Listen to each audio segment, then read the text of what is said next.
चलिए शुरू करते हैं।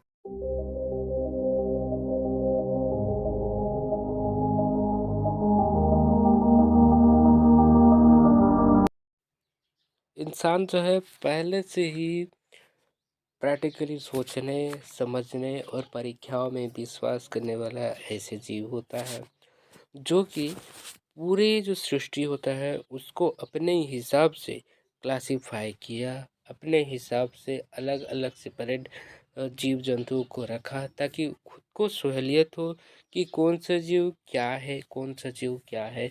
तो बहुत पहले से ही वैज्ञानिकों ने अपने मानदंड के अनुसार, मतलब अपने सुविधा के अनुसार, जो जीव जगत को है अलग अलग भाग में वर्गीकृत करना स्टार्ट कर दिया था।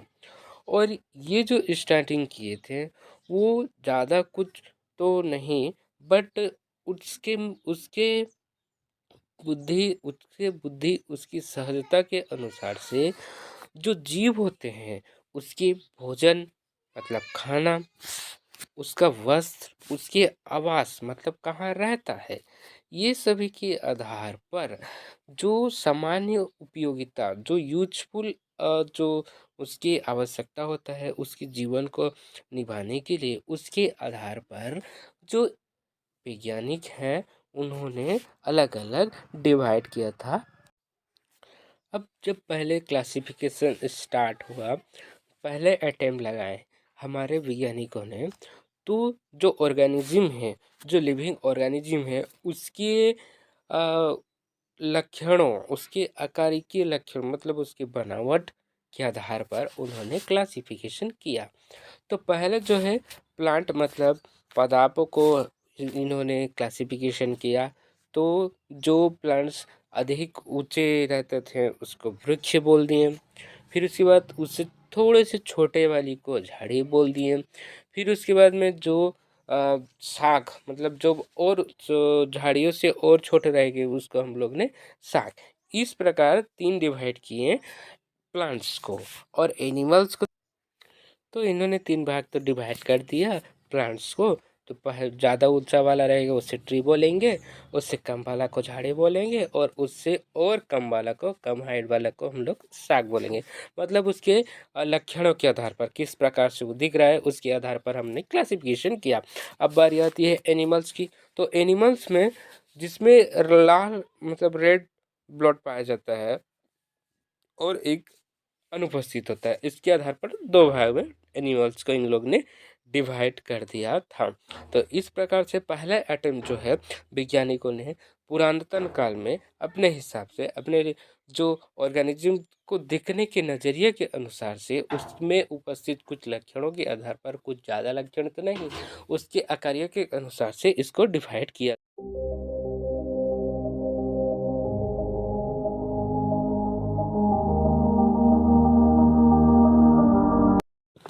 तो सबसे पहले हमें समझना होगा कि लिविंग ऑर्गेनिज्म किसे कहते हैं। तो लिविंग ऑर्गेनिज्म में कुछ लिविंग कैरेक्टरिस्टिक्स पाए जाते हैं, उन सभी को हम लोग क्या कहते हैं, लिविंग ऑर्गेनिज्म कहते हैं। जो क्या करता है, किसी रिस्पॉन्स को क्या करेगा, किसी रिस्पॉन्स को क्या करे, किसी स्टिमुलस को वो रिस्पॉन्स कर सकता होगा। उसमें मेटाबॉलिक एक्टिविटीज़ पाए जाएंगे।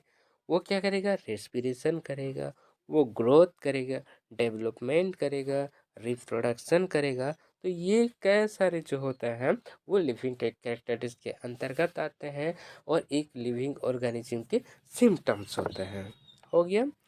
तो अब लिविंग ऑर्गेनिज्म पूरे तो विश्व में बहुत सारे पाए जाएंगे। तो इसको जो है हमारे वैज्ञानिकों ने पहले से ही उसके आकार की, उसकी हैबिटेट्स, उसकी फूड को टेकन करने के अनुसार से इसको डिवाइड करना स्टार्ट कर दिया था।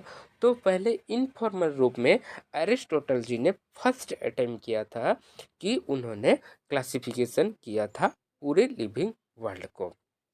पहला क्लासिफिकेशन प्लांट और एनिमल के रूप में किया था, प्लांटी और एनिमिलिया के रूप में उन्होंने दो क्लासिफिकेशन किया था। पहले क्लासिफिकेशन में ये था कि उन्होंने जो जितने भी प्लांट थे उसे 3 भाग में डिवाइड किया गया था। पहला जो बहुत बड़ा होता है उसे ट्री बोल दिए, उससे छोटे वाले को सर्ब और उससे और छोटे वाले को हर्ब। वहीं एनिमल के केस में देखेंगे तो उस पहले जो है एनाइमा जिसमें रेड ब्लड एब्सेंट होगा और एनीमिया जिसमें रेड ब्लड प्रेजेंट होगा। बट ये जो था वो अकॉर्डिंग टू मॉर्फोलॉजी मतलब उसके आकार के अनुसार से किया गया था, जो कि इनफॉर्मल वे में था। अब आता है फॉर्मल वे में। फॉर्मल वे में लिनियस जी ने 2 किंगडम क्लासिफिकेशन दिया, जिन्होंने पूरे जीव जगत को 2 भाग में डिवाइड किया। पहला इज प्लांटी और दूसरा is animalia. Base on cell wall के प्रेजेंट और एब्सेंट के बेस में इन्होंने क्लासिफिकेशन किया था। नेक्स्ट देखते हैं हम लोग। तो इस प्रकार से हुआ हमारा क्लासिफिकेशन स्टार्ट हो गया। तो इन्होंने धीरे धीरे डेवलपमेंट हुआ, जैसे जैसे टाइम बदलता गया तो जीव के उसके बारे में हम लोग ने अधिक रिसर्च करना स्टार्ट कर दिया, स्टडी करना स्टार्ट कर दिया। तो उसमें अलग अलग श्रेणी में डिवाइड करना भी हम लोग को करना अत्यंत आवश्यक पड़ गया। तो इस प्रकार से जो क्लासिफिकेशन स्टार्टिंग हुआ 2 किंगडम सिस्टम और एनसीईआरटी में दिया है 5 किंगडम सिस्टम। तो मैं डायरेक्ट आपको 5 किंगडम सिस्टम को लेकर जाऊंगा, क्योंकि 5 किंगडम सिस्टम जो है यहाँ पर डिस्क्रिप्शन रूप में दिया है। 3 किंगडम 4 किंगडम भी आया था, बट उसके बारे में ज़्यादा हम लोग को नहीं पढ़ना और डायरेक्ट हम लोग को 5 किंगडम क्लासिफिकेशन सिस्टम में जाते हैं। तो 5 किंगडम क्लासिफिकेशन जो है आर.एच. विकिटन जी ने 1969 में दिया था। और ये जो है अकॉर्डिंग टू तो 5 किंगडम सिस्टम जो है सेल्स की प्रकार मतलब प्रोकैरियोटिक सेल है या फिर यूकैरियोटिक सेल है, उसमें उपस्थित सेल वॉल हो गया। सेल वॉल आ जाएगा। पहला पॉइंट था कि सेल के टाइप प्रोकैरियोटिक सेल है या फिर यूकैरियोटिक सेल है। नेक्स्ट वन हो गया कि उसकी सेल वॉल, वहाँ पर सेल वॉल उपस्थित है या नहीं है, हो गया। फिर थर्ड पॉइंट है न्यूक्लियस, हो गया। न्यूक्लियस झिल्ली हो गया, न्यूक्लियस में एनवलप है या नहीं है, मतलब केंद्रक की जो झिल्ली है वहाँ पर पाया जाएगा या नहीं पाया जाएगा, इसके आधार पर। थर्ड फोर्थ है काय की संरचना, मतलब उसका किस प्रकार की संरचना उसमें दिखाई देता है। फिफ्थ पॉइंट इसने इसके आधार पर डिवाइड किया, जो होता है पोषण। पोषण 2 प्रकार होता है, एक होता है ऑटोट्रोप, एक होता है हेटेरोट्रोप। ऑटोट्रोप में जो अपना भोजन खुद बना पाएगा, हेटेरोट्रोप में जो अपना भोजन दूसरे के ऊपर डिपेंडेंट करता है। फॉर एग्जांपल हम लोग इंसान हैं और जो है प्लांट्स, तो प्लांट्स खुद का भोजन खुद बनाता है, हम लोग इंसान हैं उससे भोजन हम लोग डायरेक्टली और इनडायरेक्टली हम लोग प्राप्त करते हैं। और नेक्स्ट जो होता है 6th पॉइंट उसने दिया। नेक्स्ट जो लास्ट पॉइंट बचा वो है रिप्रोडक्शन। रिप्रोडक्शन किस प्रकार से होगा, कि वो कॉन्जुगेशन करेगा, कि सेक्सुअल रिप्रोडक्शन करेगा, कि डिफरेंट टाइप को रिप्रोडक्शन के आधार पर इन्होंने क्लासिफाई किया था। अच्छा।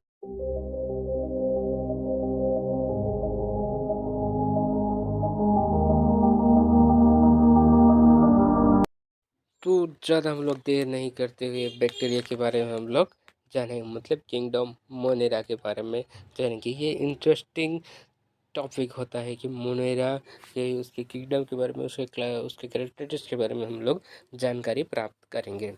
तो बैक्टीरिया जो होता है सोल मेंबर, मतलब इसके क्या होता है कि सभी जो जितने भी बैक्टीरियाज होते हैं वो किंगडम मोनेरा के अंतर्गत आते हैं। अब बैक्टीरिया की बात आ गई, तो ये बैक्टीरिया हम लोग देखेंगे कैसे, तो इसे हम लोग नग्न आँखों में मतलब खुली आँखों में इसे हम लोग नहीं देख सकते हैं।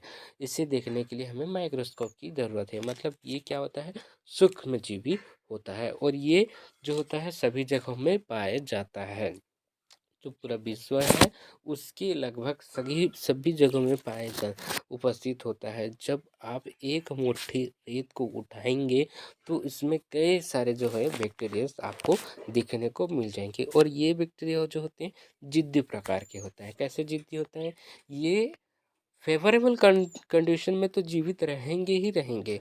ये अनफेवरेबल कंडीशन में भी एक कोट मतलब एक अपने ऊपर एक कवच बना लेते हैं, जिसके सहायता से इन लोग 6 महीने उससे अधिक जो दिन होता है इन लोग क्या कहते हैं वहाँ पर लिविंग रहते हैं। और ये जो होता है अनफेवरेबल कंडीशन से फेवरेबल कंडीशन में आ जाता है और उसका लाइफ साइकिल फिर से स्टार्ट हो जाता है। तो बैक्टीरिया इतना इतने आपको समझ में आ गए होंगे आई थिंक। अब बैक्टीरिया के जो ग्रुप्स होते हैं उसे अंडर 4 कैटेगरीज में हम लोग डिवाइड करते हैं उसकी दिखने के अनुसार से वो किस प्रकार के दिखता है। तो पहला है स्पेरिकल कोकस, जिसे उसका है कोकाई भी बोलते हैं हम। जो स्पेरिकल कोकस होता है वो स्पेर के मतलब गोलाकार दिखाई देता है, तो उसे हम लोग क्या बोलते हैं स्पेरिकल कोकस। सेकंड जो है रेड सेप रोड सेप, तो उसे बेसिलस कहते हैं। तो रेड रोड सेप जो होता है रड के आकार कर दिखाई देता है, तो उसकी दिखने के अनुसार से इसे हम लोग क्या करते हैं बेसिलस हुआ रोड सेप कहते हैं। नेक्स्ट थर्ड जो है that one is comma shape vibrium, जिसे विब्रियो भी बोलते हैं। तो ये कोमा की तरह जो हम लोग लिखते हैं ना, एक सेंटेंस लिखते हैं लास्ट में हम लोग कोमा देते हैं, उसी प्रकार दिखाई देता है, उसीलिए हम लोग इसे कोमा सेप विब्रियम कहते हैं। नेक्स्ट वन इज स्पाइरेलम, जिसे स्पाइरिलम कहते हैं। हो गया। तो इस ये जो होता है स्पाइरल मतलब इसे पूछदार भी कह सकते हैं। तो ये हो गया कुछ ग्रुप्स ऑफ बैक्टीरिया के बारे में हम लोग ने जानकारी प्राप्त कर ली। अब ये कैसे होते हैं इसके कैरेक्टरिस्टिक्स उसको हम लोग समझते हैं। उनका जो स्ट्रक्चर जो होता है बहुत सिंपल होगा, बट उनका बिहेव जो है वो बहुत खतरनाक होता है। मतलब कह सकते हैं कि दिखने में तो बहुत सिंपल है, बट उसका जो बिहेव है वो बहुत ही खतरनाक तरीक़े से उसमें दिखाई देता है। अब उसकी न्यूट्रिशन की बात करते हैं, तो कुछ बैक्टीरिया जो होते हैं ऑटोट्रोफ्स होते हैं। मतलब ये खुद का भोजन जो है एक इनऑर्गेनिक सब्सटेंस है। इनऑर्गेनिक सब्सटेंस मतलब जो इनऑर्गेनिक मतलब अपने जो अ, खुद ये भोजन को बना लेंगे by the help of inorganic substance. Inorganic substance के बारे में हम लोग बात करेंगे। तो इनऑर्गेनिक सब्सटेंस के अंतर्गत आ जाएगा आपका CO2, लाइट्स, पिगमेंट्स। इसके हेल्प से इन लोग क्या करेंगे अपना जो है भोजन को निर्माण करेंगे। और ये कैसे होता है, ये ऑटोट्रोफ्स, और ये जो है फोटोट्रोपिक ऑटोट्रोफ्स हो सकते हैं और केमो सिंथेसिस ऑटोट्रोफ हो सकते हैं। इसके बारे में हम लोग आगे डिस्कस करेंगे। वहीं ये जो है मेजॉरिटी में देखा गया है कि ये हेट्रोट्रोप्स जो है रोल प्ले करता है, मतलब दूसरे के ऊपर भोजन के लिए डिपेंडेंट होता है। और ये क्या कर सकता है, ये अलग ऑर्गेनिज्म और डेड ऑर्गेनिज्म के ऊपर रहकर उसके भोजन को अपटेक मतलब ले सकने में इसकी क्षमता होती है। अब देखते हैं उसमें रिप्रोडक्शन कैसे होता है। रिप्रोडक्शन जो होता है बाइनरी फ्यूजन एसेक्सुअल प्रोसेस होता है। इसमें एक सेल का डिवाइड होकर 2 सेल बनाता है हो गया। और क्या करता है कि ये जो है फेवरेबल कंडीशन में क्या करता है 10 से 15 मिनट में डिवीज़न करते रहता है। इसीलिए बैक्टीरिया जो होते हैं वो बहुत खतरनाक होते हैं। और बैक्टीरिया में जो है बैक्टीरिया जब हम लोग पे लग जाता है, बैक्टीरिया के माध्यम से कुछ भी रोग होता है तो ये जल्दी से व्याप करता है। अब देखते हैं उसमें रेस्पिरेशन किस प्रकार से होगा। तो रेस्पिरेशन आपने तो जाना होगा रेस्पिरेशन होता क्या है। तो रेस्पिरेशन में देखते हैं ये ऑब्लिगेट एरोब्स होते हैं। मतलब ऑब्लिगेट के मतलब स्ट्रिक, एरोब के मतलब O2 मतलब ऑक्सीजन प्रेजेंट होता है। Bacteria require strictly aerobic condition can not survive in the absence of oxygen. मतलब कह सकते हैं कि इस कुछ बैक्टीरिया जो होते हैं वो ऑब्लिगेट एरोब्स होते हैं जो कि विदाउट ऑक्सीजन में इन लोग सर्वाइव नहीं कर सकते हैं। वही कुछ जो होते हैं ऑब्लिगेट एनएरोब होते हैं, तो जिन्हें क्या होता है कि जब तक क्या होता है ऑक्सीजन प्रेजेंट में ये सर्वाइव नहीं कर सकते हैं। तो इस प्रकार से दो टाइप हो गया। और नेक्स्ट देखते हैं, नेक्स्ट वन जो होता है फैकल्टेटिव एरोब। ये एक्चुअली तो होते हैं एरोबिक एनारोबिक होते हैं, मतलब ये एनारोबिक कंडीशन में सर्वाइव करेंगे, बट नहीं होने पर भी ये सर्वाइव कर सकते हैं। फैकल्टेटिव एंड एरोब जो होते हैं ये एक्चुअली में एब्सेंट ऑफ ऑक्सीजन में लिविंग कर सकते हैं, बट इन लोग जिद्दी टाइप के नहीं होते हैं। ये जो भी जैसे भी कंडीशन हो उसके आधार पर इन लोग जो होते हैं सर्वाइव करने की क्षमता रखते हैं।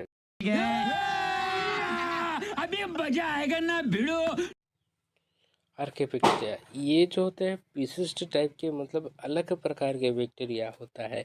इस बैक्टीरिया में कठिन वास स्थानों पर जैसे सल्टी प्लेस, बहुत हॉट प्लेस और मिथनोजन, ऐसे स्थानों पर इन लोग जो हैं निवास करने की ताकत रखते हैं। अब ये ताकत उन्हें कहाँ प्राप्त करते हैं, उसकी कवच, उसकी कोशिका भित्ति जो होता है पेप्टाइडोग्लाइकेन से बना होता है, जो कि किसी भी प्रकार के प्रतिकूल अवस्था में जीवित रखने में ये जो होता है इम्पोर्टेंट रोल करता है।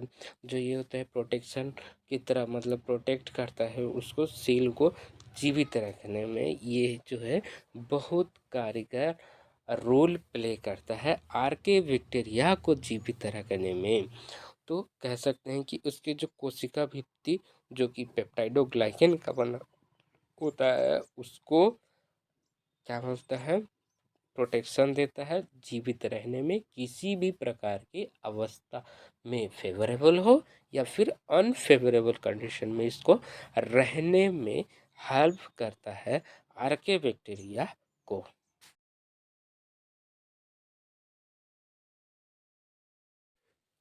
हाँ, तो अब हम लोग डिस्कसिंग करेंगे किंगडम प्रोटिस्टा के बारे में। सेपरेटली जानेंगे कि उसमें कौन से क्रेडिटिव्स पाए जाते हैं, किस टाइप का उसका स्ट्रक्चर होता है, ये सब चीज़ हम लोग इसमें जानेंगे। हो गया। तो पहला जो होता है प्रोटिस्टा, प्रोटिस्टा मोनेरा के बाद में प्रोटिस्टा आता है, मतलब ये सेकेंड नंबर होता है। ये लिंक बिटवीन प्रोकैरियोटिक किंगडम और यूकैरियोटिक के बीच में लिंक के रूप में होता है, जो कि इसके बाद आने वाला जो स्टेप होता है जैसे फंगी, प्लांटी और एनिमिलिया में लिंक का काम करता है ये मोनेरा, और उसके बाद में उधर वाले एनिमिलिया, प्लांटी और फंगी तीनों के लिए लिंक बिटवीन का काम करता है। इसमें जो होता है ये जो होता है सभी का पूर्वज माने जाते हैं। इसका जो न्यूक्लियस का जो स्ट्रक्चर होता है वो अच्छा से डिफाइन होता है, अच्छा से दिखने लगता है। इसमें मेम्ब्रेन बाउंडेड जो है ऑर्गेनल्स जो है इसमें दिखाई देते हैं। इसमें राइबोसोम जो होता है 18S का दिखाई देता है। बट इसमें एक प्रॉब्लम होता है कि इसका जो बाउंड्री होता है वो वेल डिफाइन नहीं होता। अब इसमें जो होता है रिप्रोडक्शन किस प्रकार से होता है, इसमें रिप्रोडक्शन बोथ सेक्सुअल और असेक्सुअल बोथ दोनों प्रकार से हो सकता है। तो सेक्सुअल रिप्रोडक्शन में होता क्या है कि इसमें सेल फ्यूजन होता है और जाइगोट का फॉर्मेशन होता है। इसमें जाइगोटिक मियोसिस कैन भी सीन होता है, और इसका जो न्यूट्रिशन जो होता है वो डाइवर्स प्रकार के होता है। अब इसके बेसिस पर, किसके बेसिस पर, न्यूट्रिशन के बेसिस पर इसे हम लोग डिवाइड करते हैं। अब इसकी न्यूट्रिशन के बेस पर इसे हम तीन भाग में डिवाइड करते हैं। पहला जो होता है ऑटोट्रोफिक और फोटोसिंथेटिक ऑर्गेनल्स, दूसरा जो होता है कंज्यूमर और डिकम्पोजर ऑर्गेनिज्म, तीसरा जो होता है प्रोटोजोआंस होता है। तो इसमें हमारा जो इम्पोर्टेंट कैरेक्टरिस्टिक्स लाइक जो होता है फोटोसिंथेसिस, ये रिलेट करता है प्लांट, जो हमारे आने वाला next kingdom that one is plant. Plant से रिलेट करता है कि ये जो है अपना भोजन खुद बना लेता है, वो वाला जो करेक्टरिस्टिक्स है वो प्लांटिंग में दिखाया देता है। मतलब हम ये कह सकते हैं कि दोनों के बीच में एक कनेक्शन होता है। मतलब हम ये भी कह सकते हैं कि प्रोटिस्टा के बाद ही प्लांटी जो है आया हुआ होगा। वहीं कंज्यूमर और डिकम्पोजर, कंज्यूमर मतलब किसी दूसरे के ऊपर अपने खाने के लिए डिपेंडेंट रहता है, जैसे कि हमारा एनिमल्स। तो एनिमल्स जो क्या करते हैं कि दूसरे के ऊपर डिपेंडेंट रहते हैं, तो ये वाला नेचर भी आप एनिमेलिया में देखने को मिल जाएगा। वहीं यहाँ पर जो प्रोटिस्टा है, प्रोटिस्टा में दिखने को मिल जा रहा है। तो ये कह सकते हैं कि प्रोटिस्टा जो है हो सकता है कि ये फंगी, प्लांटी और एनिमल्स, इन तीनों का जो होता है ये पूर्वज के रूप में हो माना जा सकता है।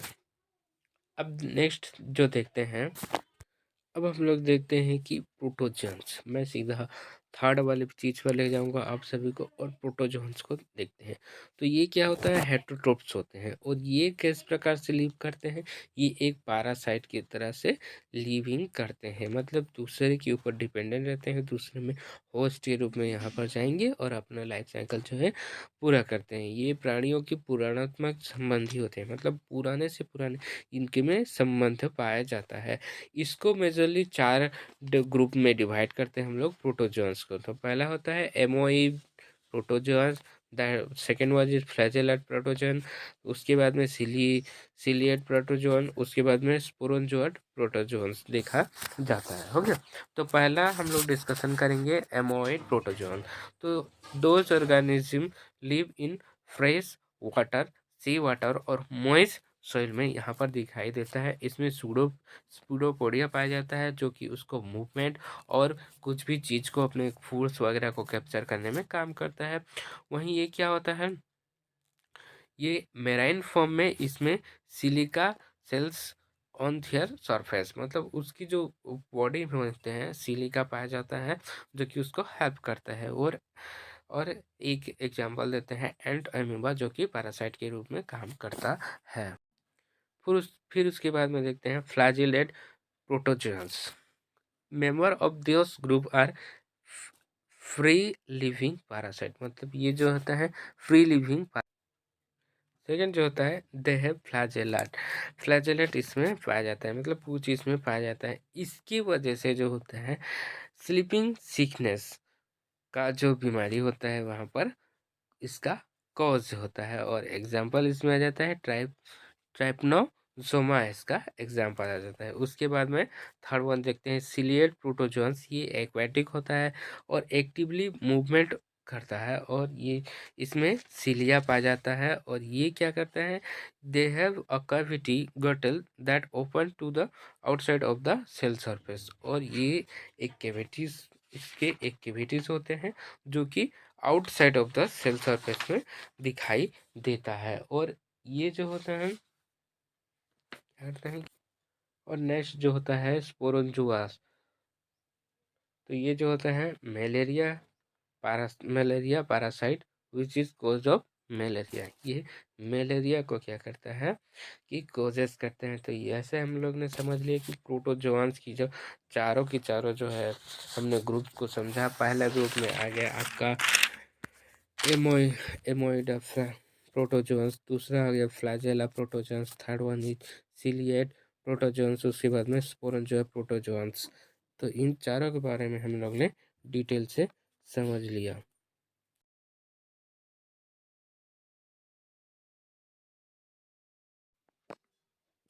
क्राइजोफाइट्स, इस समूह में डाइटम्स और गोल्डन algae आते हैं।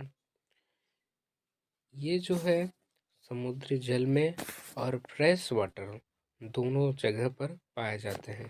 ये मैक्रोस्कोपिक होते हैं एंड क्या करते हैं, ये floating possibly in water current. Okay. और इसका जो न्यूट्रिशन जो होता है वो फोटोसिंथेटिक होता है। In diatoms the cell wall of two thin overlap cells which fit together as in a soap a box। मतलब ये क्या होता है कि दो ये डाइटम्स में दो सेल वॉल होते हैं जो कि एक दूसरे से ओवरलैप करते हैं और एक सोप की बॉक्स की तरह स्ट्रक्चर बनाते हैं जो कि इनको सरवाइव करने में हेल्प करते हैं। इसके विभिन्न जो इसकी भित्ति में सिलिका होती है जिसकी वजह से ये नष्ट नहीं होती और नष्ट नहीं कर पाती, किसी भी बाहरी जो है क्षति इसमें नहीं पहुंचा पाती। मृत डाइटम अपने परिवेश में बहुत सारे कोशिका भित्ति को छोड़ देते हैं जो कि जमा होकर करोड़ों वर्ष से जमा होकर ये क्या बन जाते हैं, डायटमिक मृदा कहते हैं। इसे हम लोग डायटमिक मृदा कहती हैं जो कि क्या होता है, जो कि पॉलिश करने, तेल व सिरप को फिल्ट्रेशन करने में काम करता है और ये चीप प्रोडक्ट ऑफ ओसेन होता है, मतलब मुख्य उत्पाद